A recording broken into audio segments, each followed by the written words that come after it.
about 10 days after 9/11, I went through the Pentagon and I saw Secretary Rumsfeld and Deputy Secretary Wolfowitz. I went downstairs just to say hello to some of the people on the Joint Staff who used to work for me, and one of the generals called me and he said, "Sir, you got to come in. You got to come in and talk to me a second." I said, "Well, you're too busy." He said, "No." He says, "We've made the decision. We're going to war with Iraq."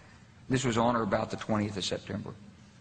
I said, "We're going to war with Iraq. Why?" He said, "I don't know." He said, "I guess they don't know what else to do." So I said, "Well, did they find some information connecting Saddam to Al-Qaeda?" He said, No. He says, "There's nothing new that way. They just made the decision to go to war with Iraq." He said, "I guess it's like we don't know what to do about terrorists, but we've got a good military and we can take down governments." And he said, "I guess if the only tool you have is a hammer, every problem has to look like a nail." So I came back to see him a few weeks later, and by that time we were bombing in Afghanistan. I said, "Are we still going to war with Iraq?" And he said, "Oh, it's worse than that."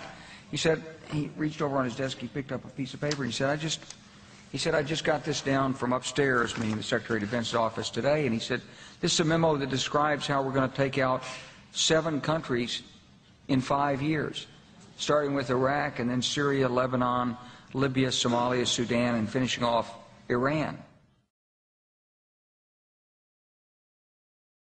The truth is about the Middle East is, had there been no oil there, it would be like Africa. Nobody is threatening to intervene in Africa. The problem is the opposite. We keep asking for people to intervene and stop it.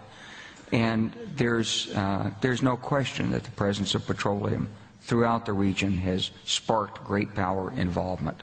Whether that was the specific motivation for the coup or not, I can't tell you, but there's always been this attitude that somehow we could intervene and use force in the region.